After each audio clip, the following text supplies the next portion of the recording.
So I'm Jay Ostrowski, and I am with the Behavioral Health Innovation. I'm also a consultative partner with the Mid-Atlantic Telehealth Resource Center. So if you have issues about telemental health or telebehavioral health, I shouldn't say issues, I should say technical assistance. If you need technical assistance for telemental health, I'm available to help you, and that's through a grant provided to the telehealth resource centers. I am also a licensed professional counselor, licensed supervisor. I've been in practice for a really long time. My very first telemental health encounter was, I had my own private practice. I had about 30 staff working for us, and we got called by a group that said, we want you to see this little girl. She's 10 years old. She's been pulling her eyebrows out and her big patch of her hair. And I said, well, yeah, just bring her in. They said, no, we want you to see her on video. She's in Indonesia. At the time, I was in Columbia, South Carolina, and went, why not? So I gave that a try, and we were able to help this girl. We had to get up like at 2 in the morning, 3 in the morning every time to help them. But I just got this bug that, oh my gosh, we were able to help this girl and her whole family stay in place on this mountaintop in Indonesia. And by extension, she came from a big family, like 8 kids. They would have had to take, the whole family would have had to come back and kind of ruin their whole mission there. So I got really excited about the impact that we could have. And before I get too far into this, I want to say, you need the mic up? Okay. We need the microphone up. You're good? You're going to handle it? How's that, better? It sounds loud to me. So, can you hear me better, ma'am? No? Yes? Can you guys hear me in the back? Okay, good. Okay, good. So, I want to ask, who is already doing some telemental health now? Doing some? Okay. And just for reference, who's in a hospital setting? Hospital setting? Okay. Who's in private practice? Private practice, okay. And then, I don't know where the rest of you people are. How about, let's say, do you want to do telemental health to other clinics, like clinic to clinic work, or do you want to see, or people in their homes? So let me see, clinic to clinic work is what you want? And then direct to consumer work, okay. So, part of my journey, after I got the bug of wanting to do telemental health, is I started to explore what does it take. And at the time, about 15 years ago, there were no laws, there were no ethics, there were barely any guidelines. I think the NBCC is the only one that had guidelines. So I went on this trek to kind of find out. And so I did a deep dive and written some professional papers on that. I eventually worked with the National Board for Certified Counselors to create a credential. It's a board certified in Telemental Health. It's available now through the Center for Credentialing and Education. But then I started helping companies make apps, and then eventually created a company called Adaptive Telehealth where we make applications. What I learned is that it can be really, really hard and really confusing because there's so much information out there and it ages quickly, things keep changing. So I am on this mission to try to make it as simple as possible, but have you cover all your bases. So with that, I'll continue. So what I want to do is go over this quick agenda with you, and I want to acknowledge and let you know that this is kind of like drinking from a fire hose. Okay, so it's a lot of information.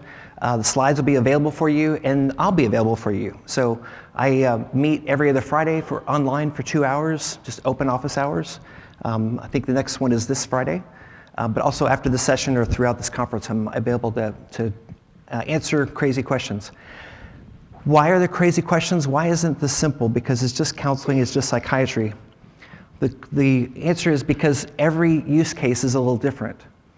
So you might have a private practice here and a private practice there, but in this one, they are working with high-end people that don't have insurance or don't need insurance, or have insurance and don't care and can pay cash. Or on this side, you have maybe Medicaid and Medicare clients. Others, maybe it's a free clinic. Maybe you want to have a provider from a hospital meet with somebody in their home. Maybe it's a combination. You probably have some of these use cases already. Some of the use cases I've worked with are all of those, also with like Crittenton, who they see pregnant teens. They bring an iPad into the home and psychologists can meet with them in their home and follow up with them that way. I have another one where in Dubai where they have people out in the desert, both counselors, psychologists, and patients, and they can't get them to come to the clinic, so they just have them all connect with each other online. There are lots of use cases. It's just a matter of what you want to do. So we want to solve the right problem, and we want to look at what services you want to provide. Maybe you have a clear idea what that is, and maybe you don't know yet. We could talk about what those are. Where do you want to do it? How are you going to get paid? How exactly do you do this legally, ethically? And then how do you select the technology? It seems to be a hang-up for a lot of people. And then how to get going and where do I get more resources? So that's what we're going to cover. So solving the right problem. If I can get this, the right problem is this device. Actually, the right problem was me clicking it correctly. So solve the right problem. That's, I would say, probably the most important part of this whole thing is to think about what exactly are you trying to do. Some people will get excited about telehealth and they say, I just want to do this because I want to be ahead. I don't want to be behind the market. I want to be ahead of the market. Some people have real clear goals of, hey, I want to retire and move to Florida, and I'd like to still see my patients in Minnesota. That's a real story. Another client that I work with that they have a home in Florida, and they go back and forth between Florida and Michigan 6 months of the year. They go back and forth and still see their patients. That's feasible now with this technology. Maybe you have your boss saying, hey, we don't have enough counselors or psychiatrists, so go figure it out, go find a way to get more services. So it's really, really important to clearly define your problem, because defining the problem will include certain parameters that you're going to need to include when you're selecting your technology, when you're setting up your practices. Now, that might seem kind of like a little simple oversimplification, but it really is a critical part. When I meet with people to set up their systems, I'm asking lots and lots and lots of qualification questions to find out exactly what's needed, what's required to make it as easy as we can. So some of the service ideas, maybe you've thought about these, maybe you're doing some of them or all of them. I'll go through just a couple of the highlights. Obviously, video psychiatry is pretty important. Nurse practitioners are becoming the next hot commodity because we've already run out of psychiatrists. And trying to find creative ways of doing this, and asynchronous structured interviews is one of the things that we've been doing more and more as an industry. Dr. Yellowlees, as president of the American Telemedicine Association, has really pioneered a structured interview where somebody will sit down and go through this interview, like maybe a social worker will interview a patient with these certain questions in a certain way and have it videotaped. And then the psychiatrist, when they're available, can just watch this 20-minute video and then make a recommendation. I'm sure they're fast-forwarding through parts, but they have done that, and they're getting pretty good clinical outcomes. So that's a viable service for someone that's needing the services. Also, consulting with PCPs. There's some ECHO projects. There's other contracted work with primary care offices. The other part that I'm finding interesting, I think it's going to be more and more the wave of the future, is treatment apps. I think in the future we'll have graduate schools teaching students how to recommend apps to their patients. We do some of that already, but now we're finding that it could be a good triage tool, because we're never going to have enough psychiatrists or providers. So maybe we can use these tools to help people self-screen and lead to self-help content. And then after the content, then they have some application help from a real provider. Because as a provider, I find that I'm teaching people about stress a lot, or I'm teaching them about self-care a lot. And I could teach them maybe once on a really good video, have them watch the video, then I can help them apply it to their life. And that would be a better use of my time with a patient. Drug and alcohol is another really good one, because we can do, like one of the first projects I worked on was an online DWI group. So you have people that have been, this is great, we catch somebody driving while intoxicated, and so we take away their license, right? And then we require them to drive to treatment. So it's kind of, it's kind of a problem. So how do you get these people better? And most of this is just psychoeducation and a little bit of group dynamic. So the group dynamic can be done 100% online. So some organizations are catching on to this might be the right way to go. And the states are starting to pick up, maybe that is okay to do. The pushback that I get is from the other providers that are currently doing it. They don't want to change their model, and they see that as a threat. And of course, relapse prevention is a great way for aftercare that you can continue to treat and engage a patient. I used to do a lot of aftercare programs myself, and it's usually at night. But this is a way to engage them without them having to come to treatment.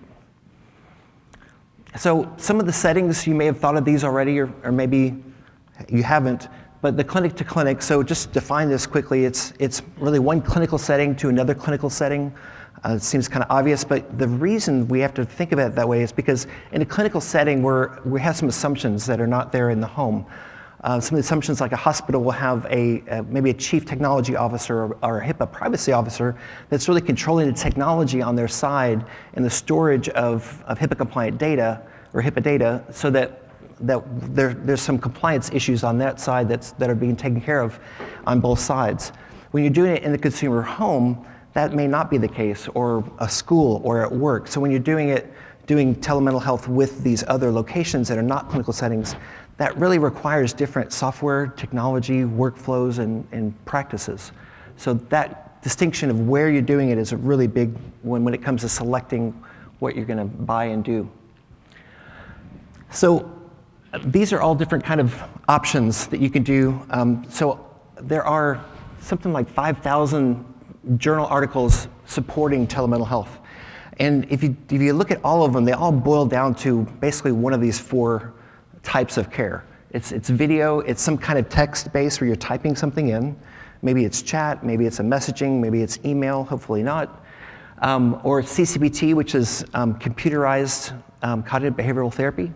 Or just apps, where the apps are more of a self-help, self-guided, either not so much a diagnostic tool, but a guided care, some kind of care. So diagnosing with an app would require an FDA approval, so that's why we don't talk about diagnosing with an app. So your funding. Funding can come from many different sources, and I've found some really creative funding venues. What we're finding is that there are a lot of third-party health insurers that are reimbursing, and that's actually grown quite a lot in the last 5 years. And when you are talking, just a side note, when you're talking to your colleagues about telemental health, and they're like, oh, that's not reimbursed, or oh, that's not legal, or oh, there's a lot of opinions out there. Have you noticed that? There's a lot of opinions about this. What I've learned is that most of the opinions are old.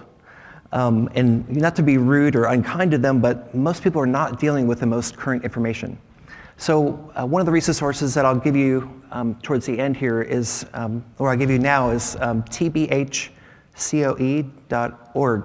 Telebehavioral Health Center of Excellence.org. It's a site we created and launched last summer to have all the kind of most fresh information up front on a website. And also you can contact me there to get consulting for the grant if you want.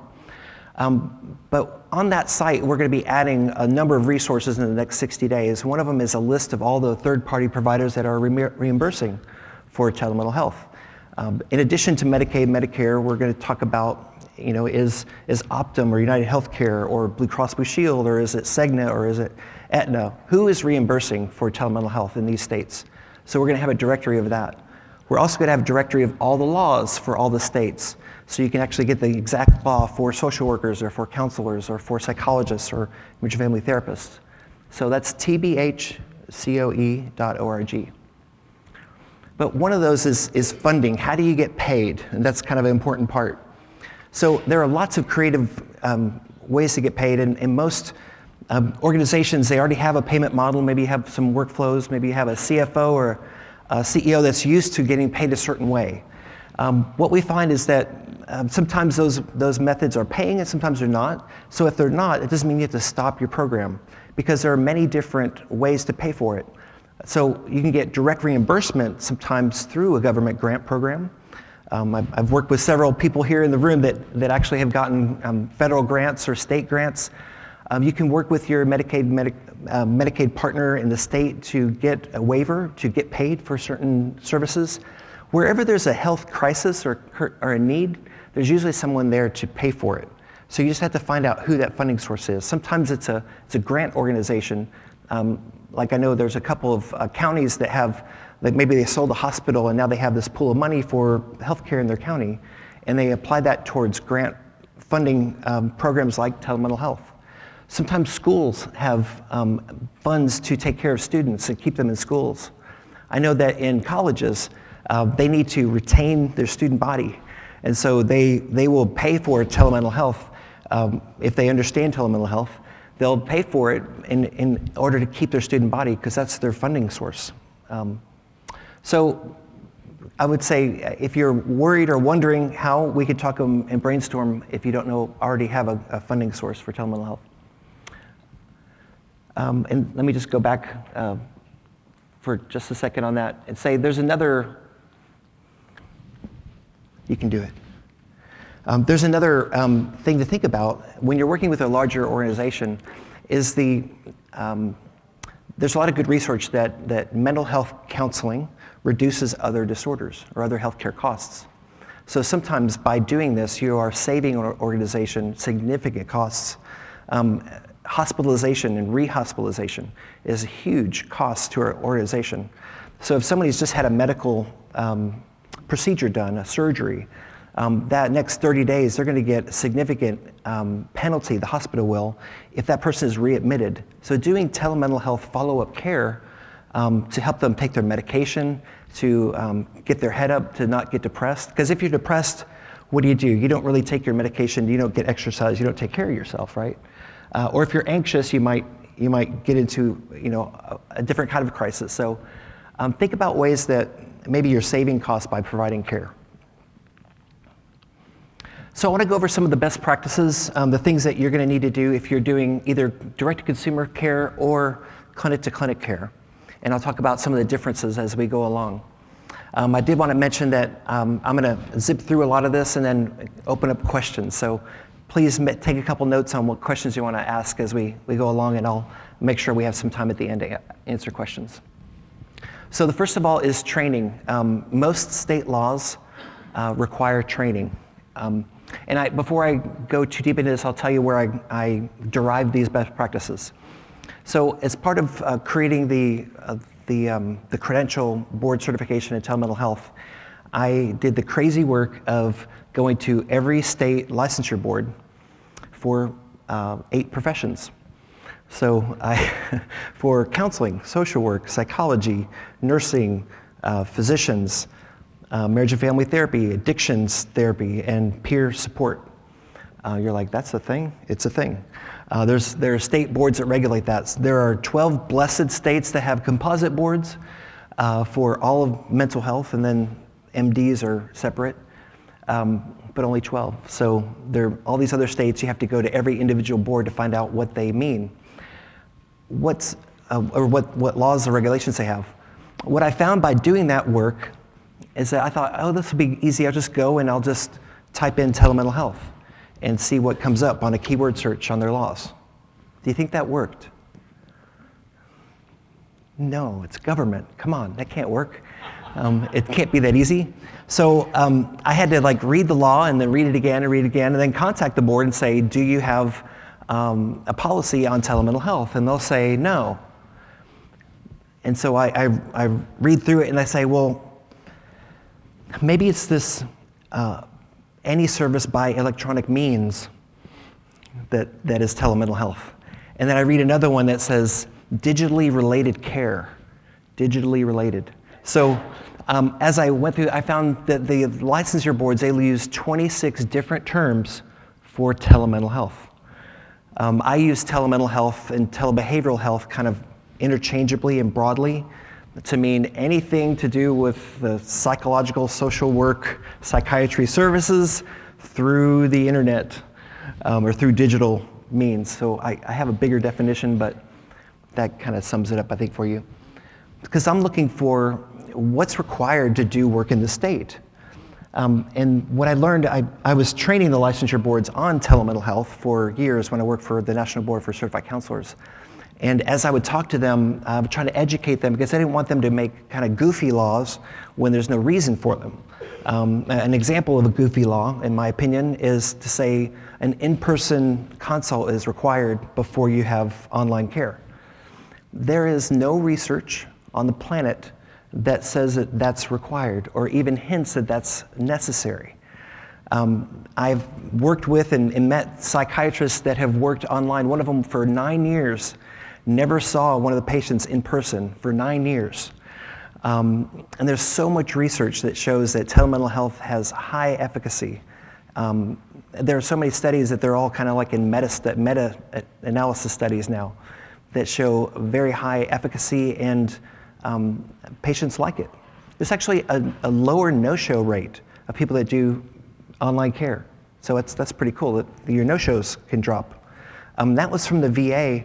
They did, their study was with 100,000 patients. Is that a big enough N for you guys, 100,000? They showed very high outcomes and high satisfaction, lower no-show rates. It's pretty good. They have 25% reduction in hospitalizations and 25% reduction in hospital days of those that were admitted. That's a huge amount of money saved through telemental health. And they're growing their budget by like another $1 billion every year, adding more services online. So as you're looking for the laws in your state for your profession, just note that they might call it something different, and I can help you with that in your state and your profession. It's a little tricky when you have maybe three types of providers in your practice and you have to kind of keep up with all of them, but I have some simple ways of doing it. So from the review of the laws and from the review of 11 ethics policies, and from the review of the literature, I came up with 16 best practices that encompass all of them. When I found that some states don't have a law at all or regulation at all. So I would contact each one and ask them, and they'd say, we're just not there yet. We haven't thought about it.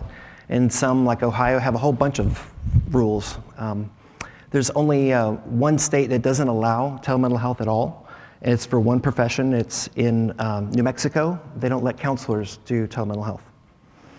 But other than that, there are either some kind of policy, or there's the ethics of that. So if you don't have a regulation, then you have to go by your professional ethics. So if you're a counselor and you're in Kansas and they don't have a law, then you have to go by what your professional ethics say. And some of those tricky states will say, and obey your professional ethics as part of their regulation. So that means that whatever's in your professional ethics is now the law that you have to abide by. So all that to say is I condensed it down and I want to explain some of it to you. So all of them require some kind of training. And I would say this doesn't cut it. This is like an introduction. So you need training because you need to know how you can do harm. You need to know what can happen because there are some things where there can be danger.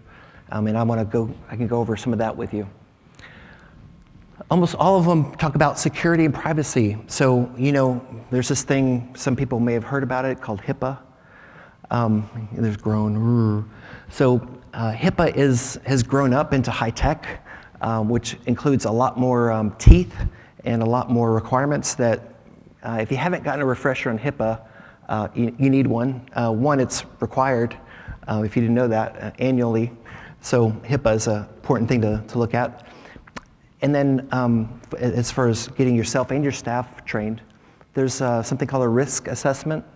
Don't raise your hand if you haven't done one, but you're supposed to do that annually to let you know where your data is stored in your system and who has access to that and how is that logged. That's part of that procedure that you'll need to get up on as part of your telemental health, but probably as part of your regular practice now.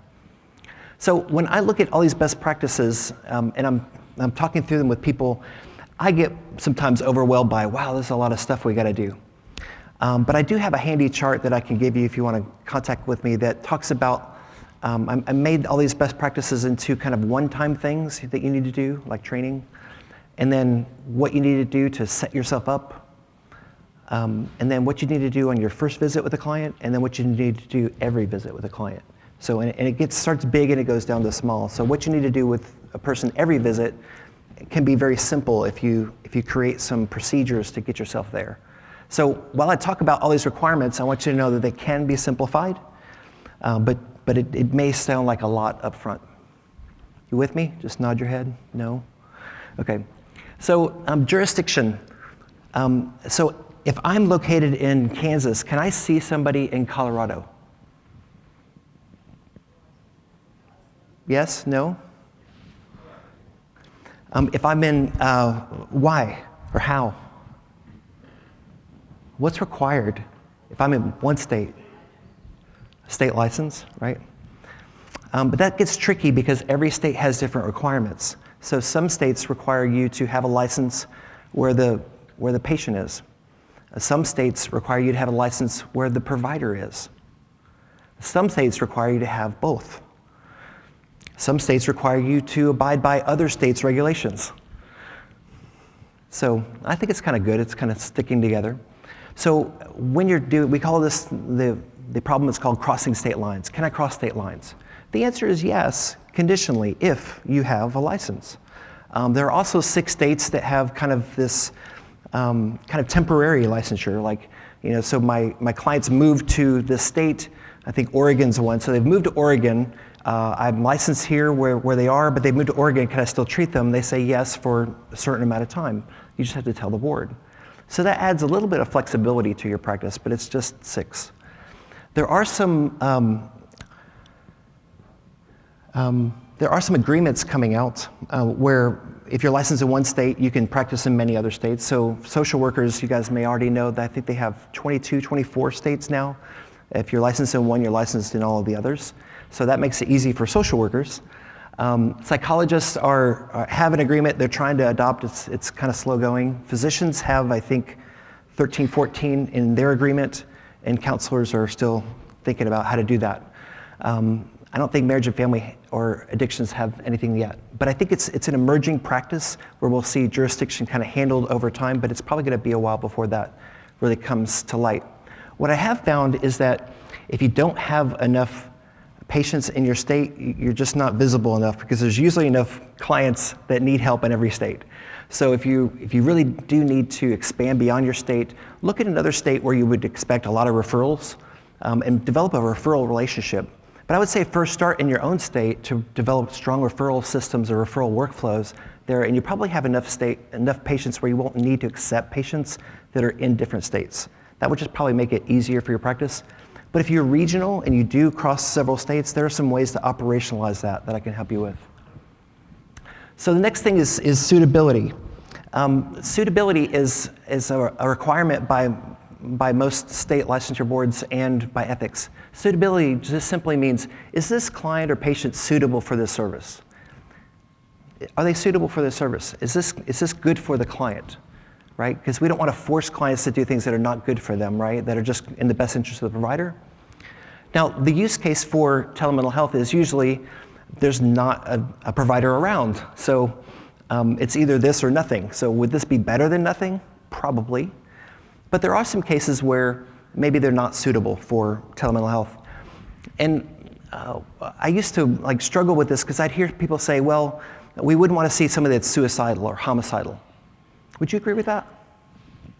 Most people would say, yeah, that sounds about right. If they're suicidal or homicidal, have them not do telemental health. But again, the use case is not, oh, let's go to see somebody in person versus telemental health. It's telemental health or nothing. So is it better to have them have nothing or telemental health when they're suicidal?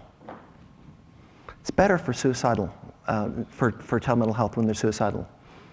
So when you think about it, if you're on a video call, well, let me back up and say, anybody do phone crisis counseling? Telephone crisis counseling? We have crisis lines, right? How long have we had telephonic crisis lines? Hundreds of years, right? It feels like it. But nobody has a problem with that. And that's a suicide hotline, right? So now, telemental health, we have phone plus video. It's actually better than the phone. So when you think through it, you start to think what that's like and play act some of what it would be like, you'll find that it's actually not as scary or difficult as you thought it might be. If a client's suicidal and they're on the video call with you, you can actually You can actually, if you have an assistant with you, you can message them to say, please call the sheriff for this patient because they need somebody right away. Or you could say, hey, I want to call somebody to come be with you, your support person or the local authorities, because I want a well check to make sure you're okay, while you're on video with them. And you can keep the client engaged and keep that rapport. But if you tell them to hang up and call their 911, they're probably not going to do it. So it's better to stay engaged and help the client through that process while they're waiting for someone to get help. So I just had this, this use case. I helped a company in Texas create a service for students in schools. So they have, they download the app we made for them. They told the students, hey, everybody in the class, download this app right now, and then you can select a counselor and you can schedule an appointment with a counselor. Sounds fantastic, doesn't it? It is. But we had a little struggle with that because even though we know the student and their name and their ID, we don't know where they are at the time, and we don't know how to get emergency services to them. So we had to create some little things in there to make sure that we knew what emergency services could come help the student at that time. And in this case, we used the sheriff's office. So we found out where they're located. One part of the service has a geolocation that has a little bit of trouble. Satellites don't always get you exact location. Sometimes it's the server, not your phone. But we have a procedure where we ask them, hey, where are you located right now? And we document that, and we know the sheriff's department. We already have a list of the sheriff's departments that we can call in case we need to. That's a requirement of your ethics and of most laws to have the jurisdiction known so that you know you're doing this legally, and the emergency services available for that patient if there's something goes wrong. Now, it's like Russian roulette. It's rare that something's going to go wrong. However, you got to be ready because you never know when that next one's going to be. It could be your next call. So as a routine, you just build a routine of asking, hey, where are you located right now? Because jurisdiction, according to the state licensure boards, is not where the patient resides. It's like when you're driving, do the traffic laws apply to where your car is registered? Or they apply to where you're driving at the moment? So counseling licenses, mental health licensure works the same way, where the jurisdiction is where the patient is or client is at the time of services. Make sense?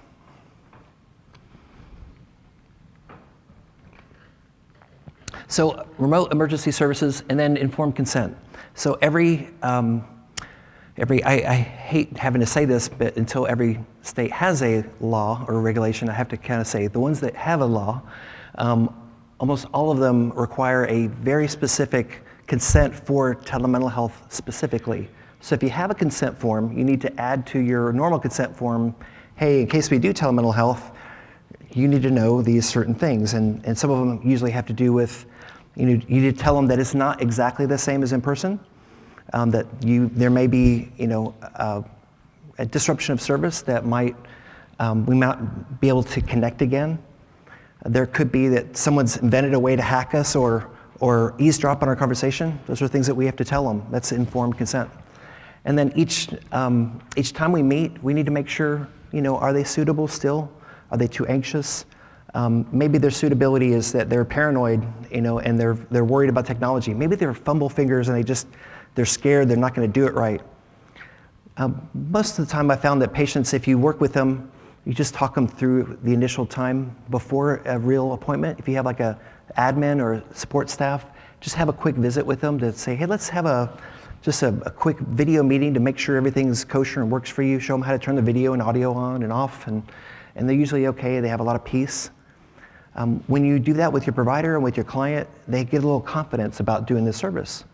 So their first service, their first appointment, they're not thinking about, is this going to work or not? They're thinking about the story that they're going to tell in the appointment.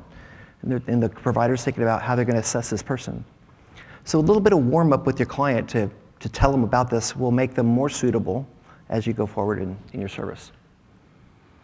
So as part of that informed consent, I typically have our staff do the informed consent as part of that warm-up call, and then I just kind of review it again as a clinician.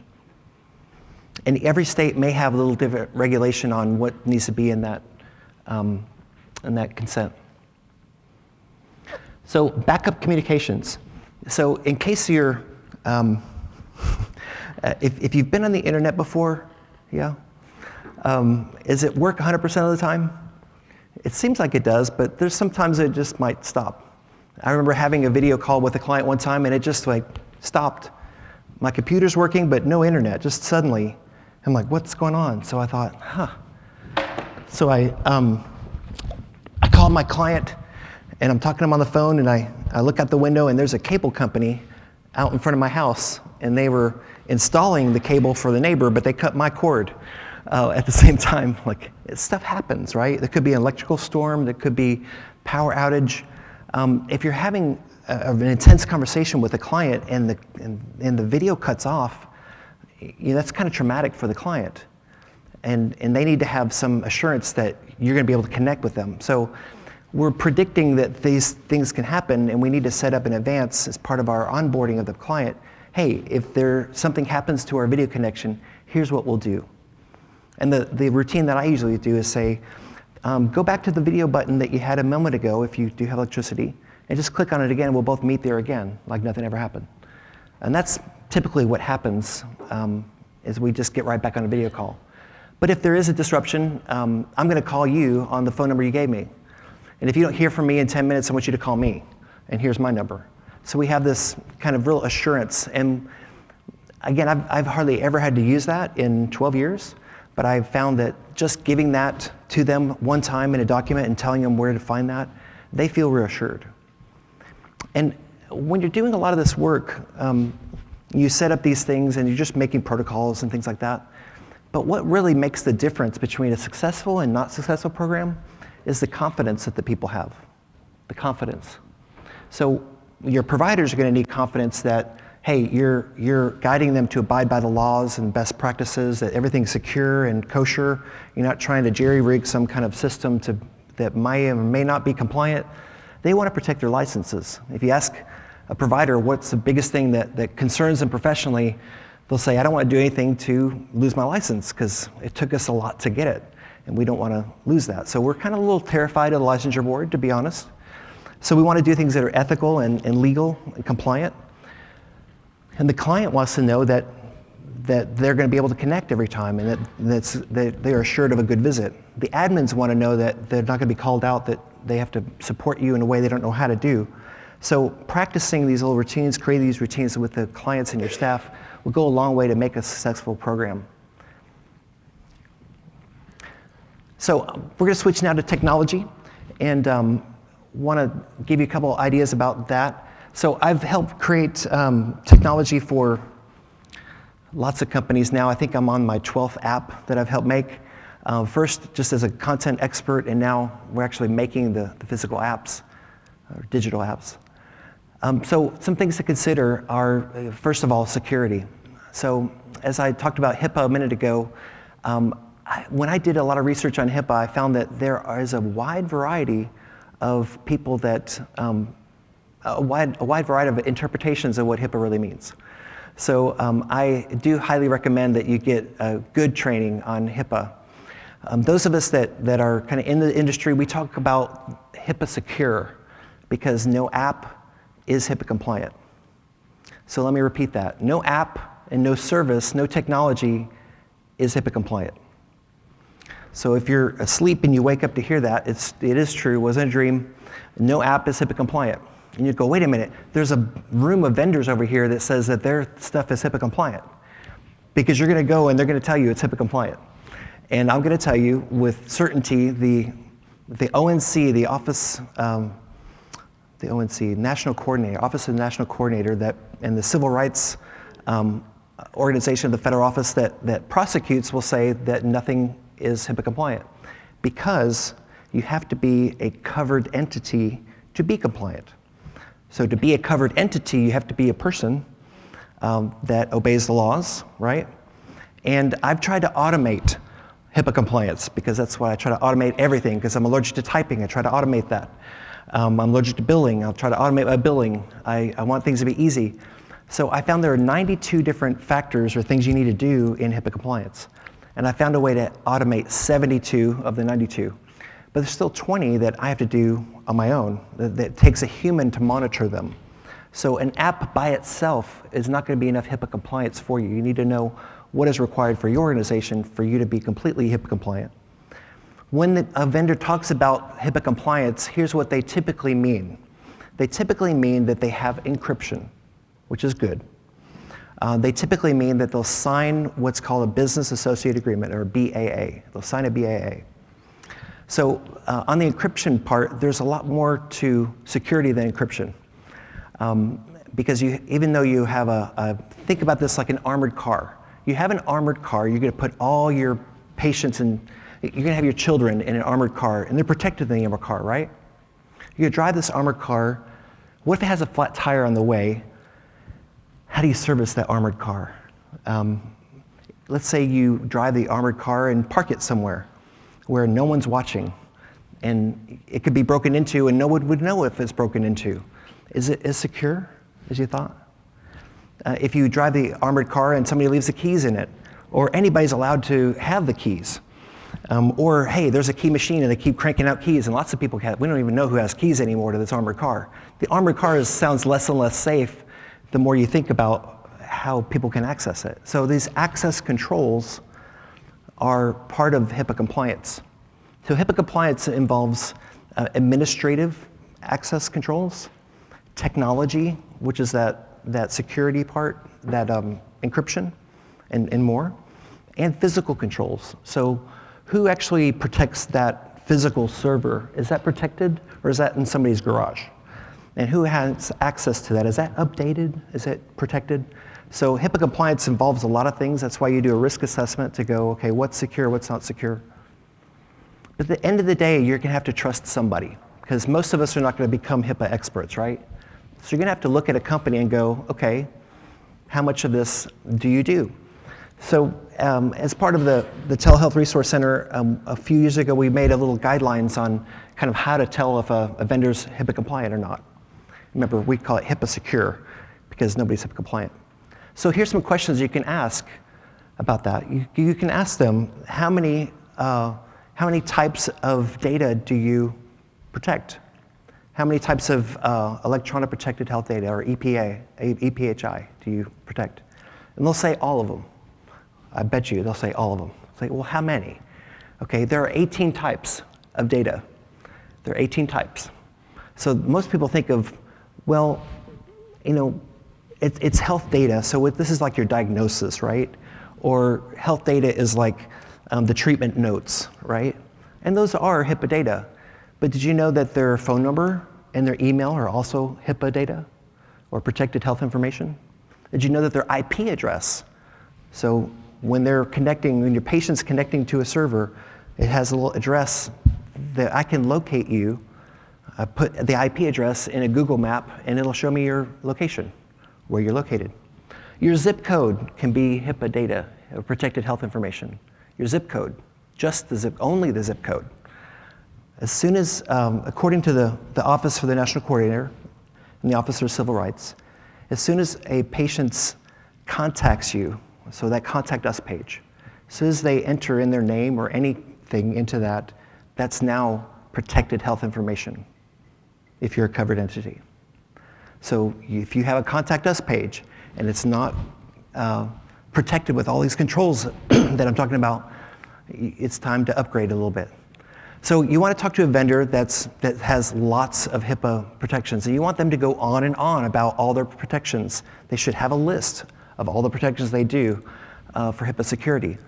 Now again, you may not become a HIPAA expert from this, but you can compare list to list to list and go, well, that one didn't even have a list, so, but these three, they look like they got a lot of controls and protections, so I'm gonna go with this, and then I'm gonna ask them, what else do I need to do to protect? And that should help you select technology. So oversight, so as you think about setting up your telemental health service, when you're using different software companies that have these, and I would recommend to select a vendor, and that's the address down there is a list of, you can go to that website and you can select different companies. It's an independent website, there's no bias on it. The vendors actually most of them populate their own profiles on there, and we ask them for that regularly, but we made this independent site so you could click criteria and find out what fits your criteria. Some of the criteria that you may need a manager to oversee the records in these systems. Or you may need a referral into the system or out of the system. You may require billing. Your whole use case may be on the phone, so you want to make sure that all your data can fit on the phone. Or you may have some kind of growth plans, like you want it to connect with a physician's office at a university and have peripheral devices. You may have growth plans, so you want to kind of create your dream list of criteria and find out who has that. You want to do that before you talk to a vendor, because a vendor's going to sell you their stuff, and that's okay. That's what they're supposed to do. But it may not be the stuff that you need. So there are lots of great systems out there with a whole large range of prices that would fit whatever budget you have and need. So just be mindful that there are lots of options, literally hundreds of options now, and that they're not all the same. So you want to go with ones that fit your security needs and growth needs. So when you are picking technology, this is some things to think about. Technology keeps improving. So if you looked at something 6 months ago or a year, it has likely changed. It has likely changed because the industry just keeps growing so fast. We put out a new feature probably every month, and we're updating every month other features. So things keep getting better and better and better. So and that's exciting because things most of the times are getting more automated and easier to use. So to me, that's pretty exciting. But consider what's required at both ends of the call. Remember we talked about those settings at the school or the doctor's office or the home? What is it that the person needs on each end of the call? A lot of times we think myopically about just what I need, but what does the other person need on their side? And what devices might they need? Sometimes if you're working with a physician's office or a hospital, they may already have equipment and they may already have a service, and they need you to be able to connect with their service. Most of the time, you can get a third-party service to connect with that. Sometimes they'll require you to buy a license of that same company that they have. So it just depends on who you're connecting with. Sometimes you need to connect with their electronic medical records, but you do need some way to pass information back and forth. So they either need to get this data from you, or you need to give them some kind of data. So you've got to think about how do we share records, or how do I get records from them or give them records? So that's where the referral systems and the EMRs become pretty important. And those can, to be honest, can become really big barriers. When we set up telemental health systems for different companies, I told you it's a little bit different for every company. So sometimes the exercise of setting up a telemental health system is just problem solving. When I set up some systems, when I work with some companies, they'll say, we're going to try this and we're going to see if this will work. And I used to go, okay, and I'd go along with that. Now I've gotten to the point of saying, don't try it. Don't try telemental health. And they'll look at me kind of strange, and I'll say, why do you need to try it? Well, we want to see if it works. Well, I could say, we already know it works. We have like mountains of data proving it works. We don't need to prove that it works. What we need to find out is, will you make it work? So when you're setting up a system, there will be little barriers. So if the attitude and approach up front is, we're going to try, we're going to see, well, there's not something to try or see, it's something to make happen. And you keep on iterating, you keep solving the problems until it does work efficiently and effectively, because the data is very clear, it's very effective. But there are not companies that are willing to continue to work with it to make sure that the workflows are fluid and easy. But the ones that do, there are companies that are doing thousands of appointments every month over and have done for years. So why not you? Why not your company? And I think the difference is in the management and the providers having the buy-in, and how do you get everybody on board and everybody to fluidly, go through these steps to make it easy for everybody. So before we go into even more detail, and I'm going to open up for questions here in a few minutes. When I think about starting a program, again, it can be daunting because there's a lot of information. There's even a lot more that I haven't shared with you. But it really depends on your use case. So for For you, you might have a very clear idea. I just want to see clients every once in a while at their home. Okay, and that's actually a fairly simple, straightforward use case. Or I want to start a system where we regularly get referrals from another doctor's office that doesn't have any psychology or psychiatry. We want to get those incoming referrals. That's a fairly straightforward use case. We just have to define exactly what you wish for, your whole list. And you start small and you get one use case done really, really well. And then you kind of rake your roadmap of, okay, we're going to add this other layer next, and we add this layer next and layer next. We've made some really sophisticated systems over time, but we do that by making layers, layers, and layers. So start small, and you create your policies and procedures of how we're going to do every one of these things.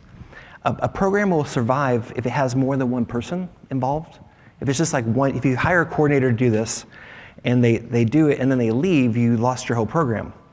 But if you have a team of people that's involved in doing it and is aware and helps support it from the management down, you can have a thriving long-term program. And then you want to measure your progress and you want to learn and iterate. So it's not something to try, it's something to do and keep doing. If you're going to try it, you're going to waste a lot of money and time and energy. But if you really want to do it, everybody commits and you get after it and you make it happen. So here's my kind of broader list of what I would do if I was going to get started from scratch. All the things I wish I had when I started. So the first thing I say is to get some preparation, get some training, and then get a mentor. So there are lots of people that have done this. I shouldn't say there's lots of people. There are some people that have done this. I can meet with you under grant funding. There are other providers that are grant funded to help provide that through the telehealth resource centers. Or maybe other provider groups that you want to work with that are doing this, and you say, let me shadow you and learn how to do this so I can be part of your network. So you need to get some mentorship, you need to get some training. If you work for some of these national companies, it really concerns me because some of them don't require training and they're not really concerned about the laws and the ethics in the state or your profession. They're concerned about, a business model. So while you might be helpful in these larger networks, and I won't name the names, but I think you probably can figure those out. If you Google online counseling or online therapy, you are in charge of your license and you're responsible for your own license. So make sure that you're complying with them, whether your company is or not. As you get more educated, you might make different decisions about who you want to align yourself with, because at some point, there will be accountability and you want to make sure that you're on the right side of that. So make sure that you're getting good training, good mentorship. And then I think it's important to have a business plan in mind. So you want to think about how we can start this and we can sustain this for a while, but how do we make this into a business? Because we all have to pay our bills. At some point, is this affordable for our practice and for our patients? There are many different financial models that can be worked out. And I'm finding that many patients are willing to pay for online therapy for cash. So, which is preferred to leaves and trees, right? So I find that there are insurances they're reimbursing for this. There are grants that will fund it, and the cash payers. But know what your plan is and make sure it aligns with your larger organization's plans. Then you want to select what kind of service do you want. There are those peer support groups. There are direct therapy. There are psychiatry, nurse practitioners. There are many different types of services you can do. Just pick the one that you're doing now. I highly recommend getting your current patients that are traveling to be your first beta testers, because you already have the relationship. Have them help you start this program. I think that could help you quite a lot. Find out what the laws and the rules are for each profession in the state where you live or where you're going to see your patients. And then find out what the options are. So once you have your business use case, like I'm going to see people from clinic to clinic, now you know more about what technology you need because you have those requirements down. So once you get the requirements and the business plan, then you go shopping for software and technology. Then you might want to think about, do I need to get, am I starting a business just for me, or one that a lot of people start practices that where they're going to have 10 counselors work under them. in a kind of a virtual online practice, and I've been a part of several of those. You got to think about how you're going to credential, how you're going to manage those people, how you're going to review their records and make sure that there's quality control in your practice. All of these are feasible. You just need to be thinking about them up front as you build your business. And then whoever the leadership is involved, either in your organization or the organization where you're trying to get referrals, you want to kind of get your ducks in a row. Don't assume that people are going to refer to you. I can tell you with certainty, if you hang a shingle online, you make a website, if you build it, they won't come. So you do need to do some legwork to develop a referral stream. You don't want one referral from a doc. You don't want them just shaking your head, yeah, that sounds cool. You really want to make sure that you get a steady stream of referrals that come in to have a long-term business. And I can tell you the business is there and it is growing. You just have to connect with the people that are willing to refer to that service. And then you want to make sure that you have your own implementation plan. And the first thing I tell people is, when do you want to start your service? I say that because I shouldn't say it's the first thing. It's probably the second thing. Like the first question is what kind of service you want, and the second is when do you want to start? Because you need to set a hard deadline and a launch date, and really push yourself to meet that launch date. Because if you don't, then you're always kind of like, well, I just need to do this one more thing, or practice another thing, or you can keep pushing it out and never start. So you've done all this work, and then you're never really launching services. So it's good to set a hard launch date, and then get your training and get everything set up, and then launch your practice. So let me ask you guys, what are your questions about telemental health and starting services that I can answer for you today? Go ahead and step up to a mic if you have a question.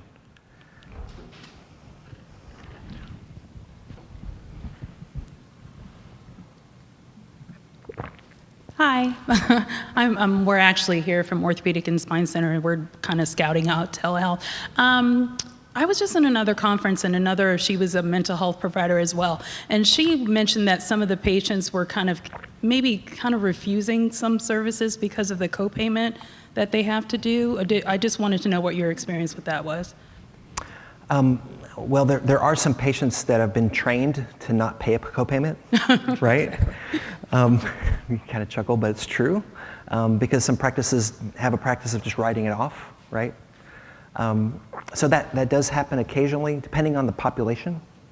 Most of the direct-to-consumer population is used to paying a copay, and they just swipe their credit card and move on.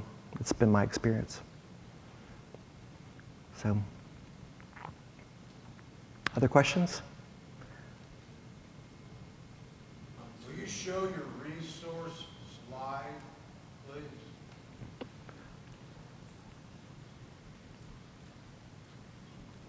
I don't have a slide for the resources, but I have a website with tons of resources, the TBHCOE.org,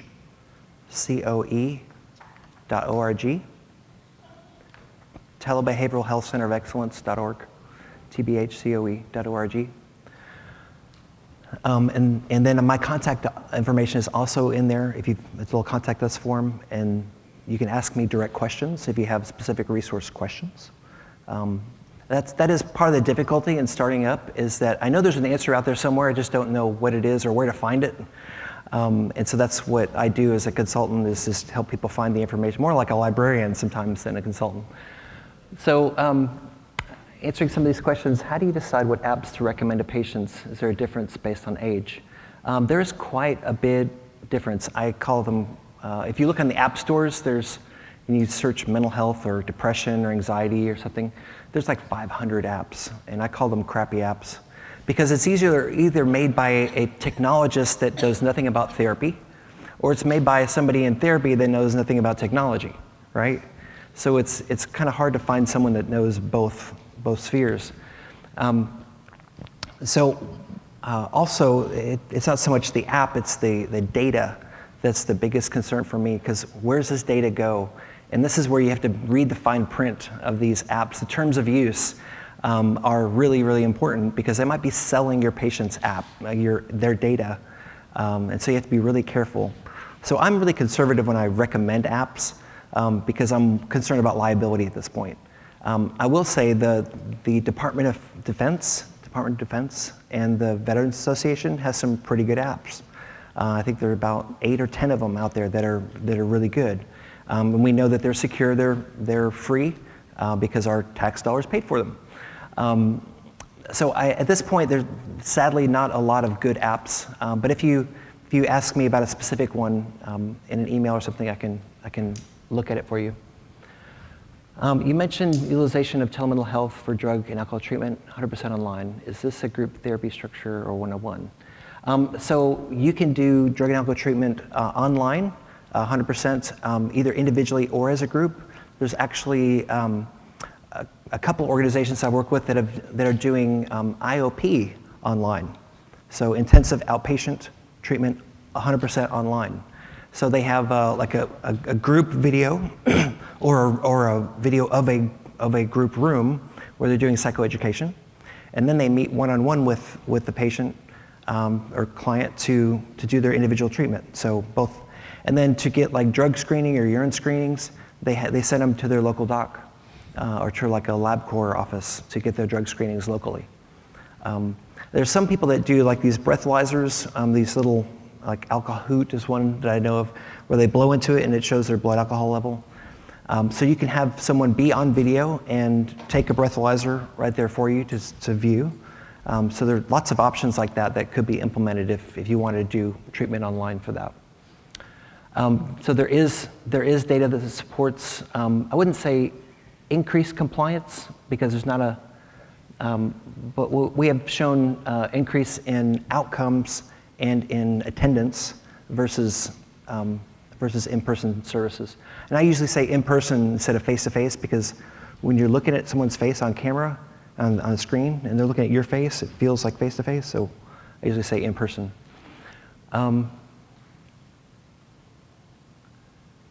So the networking is already happening in your in-person services. It happens less so on video because they actually, most of the time, don't know each other's real names or last names. And they don't really connect and talk to each other without you present or visible, unless you create some kind of private chat. So you can set up your system to have whatever use case you want. Some can have like a private chat groups, or some can have no private chat groups, and it's just all video. Depends on what you want. You can have an online community group that you moderate, where they can interact with each other online asynchronously, and then if somebody flags a post, it can be taken out of that community for you to review. So those are a couple different things you can do, but I think there are lots of ways to support addicts or people in recovery without a lot of direct services. You can help them support each other in really clever, creative ways. So can you share I don't have a link on the slides, but I can share with you the link to the VA study with 100,000 people. I'm happy to do that if you want to send me a message on one of the sites.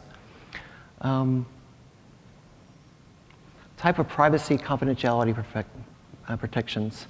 So in our group sessions, I will typically say, that they sign an agreement up front of confidentiality to say part of our group rules is that we are confidential. We don't talk about each other's lives outside of therapy to identify each other. And that's just for protection. One thing that's really important to know is that we don't do anonymous therapy. So think about this: if my client has a crisis and I have to call the sheriff's department or the ambulance to go get them, they're going to ask me what's their name? If I don't know their name, I'm having a hard time, one, signing a therapy contract with them, two, getting their information to get paid, but then I can't provide services to them if they need that. So we do need to know their names. But when you're doing a group context, you can know each person individually, but they don't have to know each other. So you can just say everybody can use a pseudonym in this group on video or online. They don't have to enter their last names or just their first names. So I would do to answer the question more concisely, I would do a confidentiality agreement. I'd make that part of my group orientation, and then just enforce those rules when they're together online with you. And then these systems, these telemental health systems are set up where they have to access an app and have your permission to join a video group. They can't just call each other.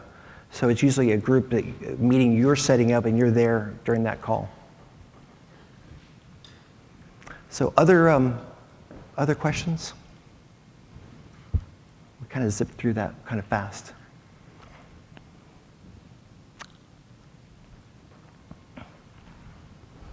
So IOP, I mentioned. Anybody do IOP now? Intensive outpatient. So I think that's going to grow more and more as people are having trouble finding access to inpatient work, to do like a night IOP or intensives in general. So as a private practitioner, I would do lots of individual sessions, but there's sometimes when I need to see someone, maybe 2 or 3 hours in a row, or maybe 4 or 5 hours in a row, to really work through some emotional issues or some deep work with them.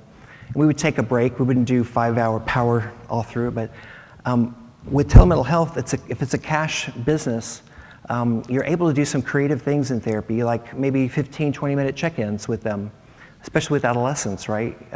Because you spend half your time in an hour session with an adolescent trying to figure out how to get them to talk, right? Or just being bored with them, going, I don't want to be here either. So you can do a lot of creative work if you're doing these short check-ins, and since they don't have to travel to an appointment, they're more willing to do these little check-ins and little things with you. You can also assign homework to them. You can digital homework through a secure app where you're following up on that homework, and maybe every other day with them or every few days. So you have a lot more treatment flexibility to tailor to their needs. And there are certainly apps that can help support that if they're secure.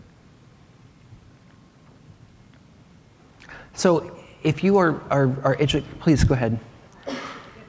Yeah, go ahead. I'm gonna keep talking while you're working. If you are interested in doing this work, and I hope you are, there are some good training materials available. There are some checklists that we can give you that will tell you here's how to cover each of your bases to make sure that you're doing this in a secure way. We can help you evaluate the different technology options. And then we can help onboard and train your staff to get going, and then kind of coach you on how to get going and continue to go. I think it's one of the reasons I recommend a mentor is that a mentor is going to help you shoot down your bad idea. So I used to say everybody's got a couple of opinions, and sometimes they stink, right? So if we have an idea that's not going to fly or is not viable, you'd rather know that privately right away than have somebody tell you, or have the public tell you after you spend a lot of money on it, right? So you're going to want to know that you can use these certain things or do these things a certain way, or yes, you will get reimbursed, you're following all the rules. And that's what a good mentor will do. It also gives you confidence, because if you're trying to do this work and you don't feel confident, then you're going to be shy about recommending it, right? If your whole staff doesn't feel confident about doing this, they're probably not going to really do it, and you'll have invested a lot of money for nothing. How do I know this? I've seen it happen a lot. So that's why I talk about when I'm starting a training session, I said at the end of this, you're going to feel confident about doing telemental health. And the ones that do are the ones that succeed. Go ahead. Hi, I'm Amilda Horn, and I've joined the VA system to do telemental health in 2007, and so sort of championed in one system and have been doing that. And I really like working in rural areas, but I don't always want to live in the rural area. And I have enjoyed and I look forward to enjoying this more in different ways. I've seen some of the barriers that civic systems can have even when everyone's excited about it. And I'm very curious also about what you have seen. I think I've heard you mention when you're doing self-pay or cost. I'd love to hear a little more about if one doesn't want to deal with all the myriad insurance process or a VA system, what's been your experience in setting up a cost process? So are you asking if it's feasible to have a 100% cash practice? Well, that would be lovely to hear. Okay, you can. Okay. So I have a 100% cash practice now, and I've had that for about 10 years. And now, of course, it's a little bit of a, I don't practice full time anymore, so it's not as many as I used to have, but it is feasible. It's really all about your referrals, where you get your referrals. And if you're getting referrals, so like every little town in rural Appalachia has wealthy people. And we don't go into this profession saying, I'm only going to treat wealthy people, but wealthy people pay your bills. So, and they have kids and they have family that need help. They are kind of funding, and honestly, they fund the ability to help people that have less funds. So I typically would have a tiered system or a sliding scale, some people call it. I use a tiered system, and I have blocks of time available for the lower tiers, and I have blocks available for the larger tiers, because I need the larger tiers to help me pay for the lower tiers. Okay, so when you have a sliding scale, if all the referrals come in are on the low end of the scale, you're in trouble, unless you've budgeted to take a lot of low fees. Now, sometimes you could be subsidized by grant money or other funding sources to help with that, but it is very much feasible to have a cash practice that you just take credit cards. So how did you find those people, the wealthy people in Appalachia? So Or how did they find my you? practice was my practice is in South Carolina and in Michigan. So that's the two states that I'm licensed in. So I would develop those referral systems with physicians.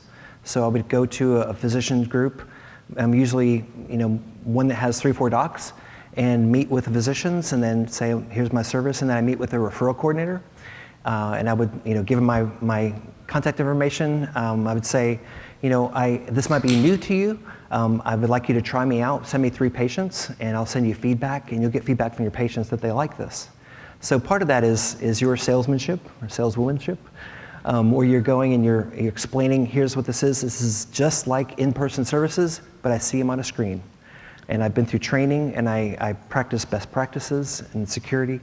Do you have patients or clients that can't get access to help? I'm the answer to that. Or do you have pastors or lawyers or public servants or other physicians that don't want to go to a counselor locally? The answer is yes. All of them have means to pay you. All of them have discretionary funds for that. What do you request this private practice office provide you in the way of resource, scheduling, interaction? I like to control it myself because I don't like to depend on, they don't have my best interests at heart. They have their best interests at heart. So I typically get the permission from the physician, and then I work with the referral coordinator because she's the one that's typically, or he is sitting with the patient directly talking about the logistics, right? And I want to make it super easy for the referral coordinator. Here's why. Most referral coordinators are some of the lowest paid people at that clinic. And some of those lowest paid people have childcare needs, and they have to go pick up their kid from childcare. And if they're late, what happens? They get penalized, right? So they have a stack of charts every day they have to refer somebody to, right?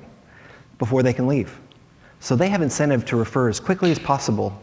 So I create systems like a fax system to say, fax me a referral, I'll fax you back a time within an hour. And they're like, oh, really? So they get a lot of faxes that way because they want to get that stack down so they can go home and pick up their kid.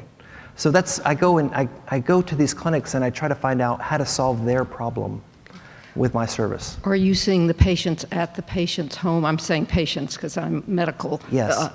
Yeah, I tend to see them at the patient's home. So you're not asking any office staff member to work with you on this? I'm not, unless the physician might have that as a business model. Maybe they want to have that service, and I could help them set up that service by helping them coordinate with their referral coordinator and their practice coordinator to make that happen. But typically, I just want the referral and to serve them on my own. And you're just setting them up, say, whatever hour. It's not asking a site to provide half a day here, half a day there. You're just acting as though they're individual patients or clients. So that is one practice model. So you can work with a clinic and say, I'll provide so many hours of treatment for you. You put butts in seats, and I'll be there to serve them. That's one way to do it. There's definite need with the Department of Juvenile Justice and the Department of Justice to provide those services. So they can schedule that. They can get people in there, and you could see them if you specialize in adolescence or you have some specialization.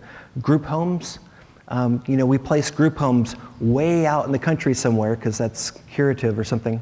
But we do, and then we expect the provider to drive all the way out there, right?